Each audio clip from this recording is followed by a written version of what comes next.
How the heck did I get 500,000 subscribers in a brand new channel in under a year from absolute scratch? If you want to discover how I did it, and more importantly, how you can too, keep watching this video because you're in the right place. Hey, what's up guys? My name is Matt Parr. I run 9 different YouTube channels. I've gotten over 1 million subscribers on YouTube, and now I want to show you how you can do the same for yourself. In this video, I'm going to be laying out the exact best channel growth strategy for 2020 and beyond, and this will ensure that you absolutely blow up your YouTube channel. So if you're watching this video and you want to blow up your YouTube channel, or you're thinking of starting a YouTube channel and you want to make sure that it's as successful as it possibly can be, and you want to get millions of views and subscribers and make money from YouTube, well then you're in the right place. I'm going to be sharing with you secrets and strategies and the best channel growth strategy that I've personally used and that I'm giving to you to use as well. So before we get into the video and I show you an exact step-by-step blueprint for starting your channel,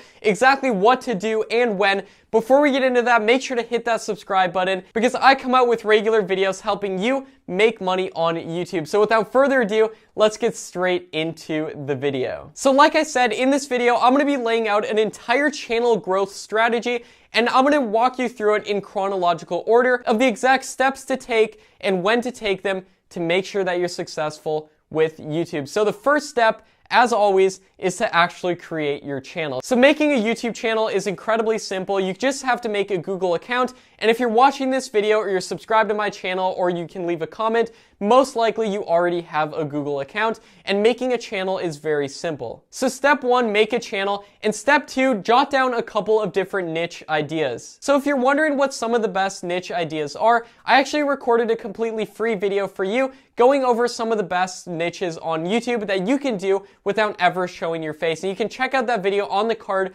that just popped up right now. So make a list of a couple different niches. For example, it might be the tech niche, the scary story niche, and the psychology niche. And once you've got these ideas written down, now it's time to do market research. And that is step number 3, to do market research. So for doing market research, I actually recommend a tool called vidIQ, and you can get that tool at the link below this video. I'll leave a link down below where you can actually get vidIQ. And within vidIQ, there's actually a keyword research function in which you can look up keywords and see how much competition those keywords are getting, how much search traffic those are getting, and then most importantly, the overall score of those keywords, which shows you how difficult it will be to rank for those keywords on YouTube. So what I recommend doing is plugging in your different niche ideas within the keyword research tool and seeing which ones you'll have the best probability for ranking for. And this will make sure that you're not wasting your time with YouTube. And the second way to do market research is to look at popular videos within each of those niches. So to do this, what I recommend doing is going directly within YouTube itself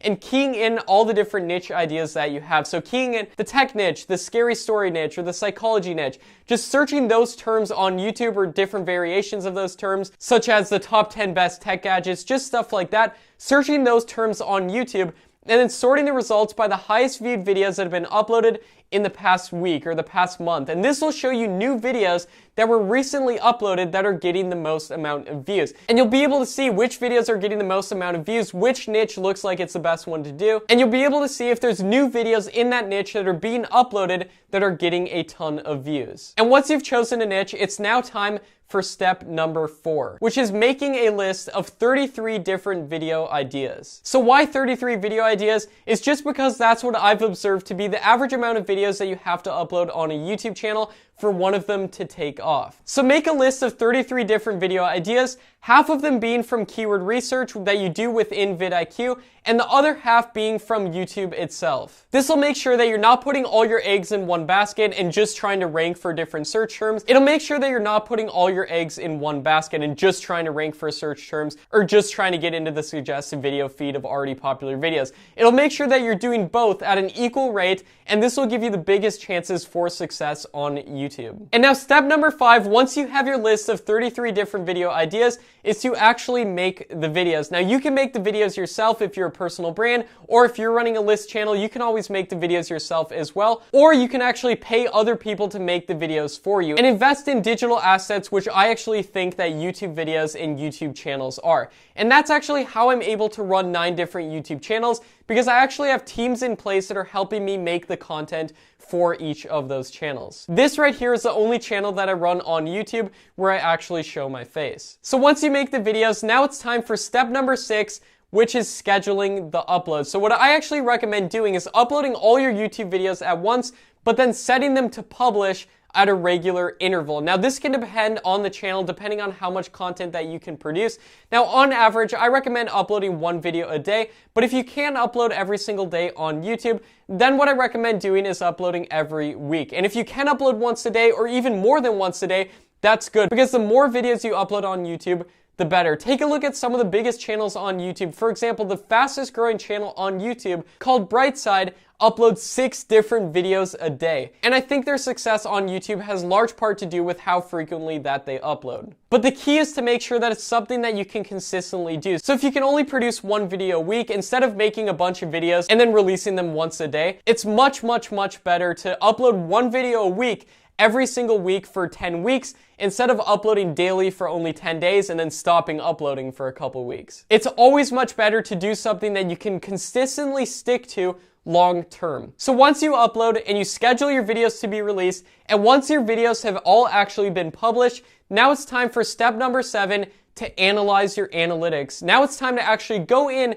to your YouTube studio and cut out what's not working and double down on what is. So what analytics should you actually be looking for, and which factors should you be looking to improve, and how do you know what to discard for future videos going forward? Swap out low click-through rate thumbnails. Now click-through rate is the average percentage of people who click to watch your video when they see your video in search results, in the suggested video feed, or in browse features. So what I recommend doing is going in and looking at the click-through rate for singular videos that you've uploaded and seeing what the click-through rate is. Now most videos on YouTube have between a 2 and 5% click-through rate, so anything above 5% is really good. Now, across all my different channels in a bunch of different niches, I look to get at least a 6% click-through rate or higher. And you can always go and see what your channel average click-through rate is as well. And always just try to do better than your channel average. And if you don't do better than your channel average, or you don't do better than 6%, then what you can actually do is make an entirely new thumbnail and then swap out the current thumbnail that's in there with the new one, see if it performs better over the course of a week, and if it does, then keep that thumbnail, but if it doesn't, then swap it out back to the original or make an entirely new thumbnail and repeat the process to make sure that you have the highest click-through rate thumbnails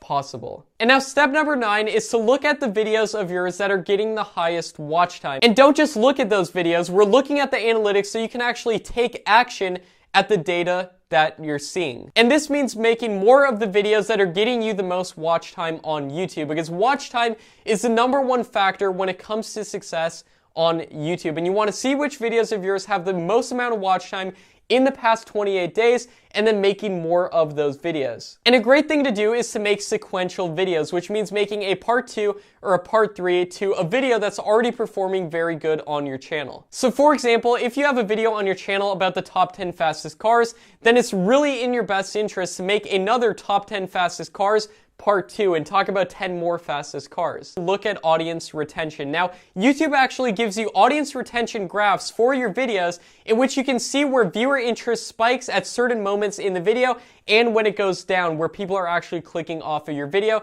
and clicking to watch another video, or even worse, going off of YouTube. So by going in and looking at the audience retention graphs of singular videos on your channel, you can actually see the moments in your video that's causing the audience retention to spike. And then when you notice that something increases audience retention, for example, it might be showing a different scene, it might be saying a certain word, it might be actually showing something on the screen, whatever makes the audience retention spike, make sure to include as many moments like that, as similar to that as possible, in future videos. And then also look at when the audience retention goes down, and then cut that out and never do that again in any future videos. This will make sure that you're getting the most amount of watch time possible for every single video that you upload. And now step number 10 is to simply repeat the process. And now if you follow this exact channel growth strategy that I've outlined for you in this video, your channel and your videos will continue to get better and better because you're optimizing based off the data that you're getting. So you could start making the worst videos in the world for your first 33 videos, but if you go in and you start making little small tweaks, seeing what's working, what isn't, cutting out what's not working, doubling down on what is working,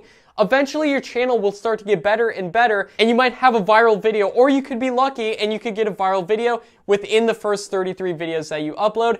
And then if you do get a viral video, then you double down and make as many videos like that as possible. The key is to keep going and to not stop, because I've had so many channels where I didn't think they would take off, I didn't think they'd get any views, and I almost quit on them. But after analyzing and optimizing based off the data, a lot of those channels have actually taken off, and those channels bring me in residual income every single month. So whatever you do not give up. And if you're serious about YouTube and doing YouTube right, for sure, over the next 90 days, then I actually have a program called Tube Mastery and Monetization, and you can check it out at the link below in the description, in which you get access to a course and community of people who are actually doing this, and I show you my best strategies for growing YouTube channels, and you have access to me in a private group where I'll answer any questions that you have along the way. So if you're interested in the program, which shows you exactly how I run 9 different YouTube channels and make 6 figures from them, then check out the link down below this video in the description to check it out. So thanks so much for watching, guys. And if you're on the fence about the course, I actually have a completely free training that you can check out as well down at the link below. Now check out this video if you want to discover how to make money on YouTube in an incredibly weird niche without ever showing your face. I show you an exact weird niche and how to generate videos in that niche and make a ton of money from it in this video right here. So thanks so much for watching, everybody. My name is Matt Parr. Check out this video right here. I'll see you in the next video. Peace out.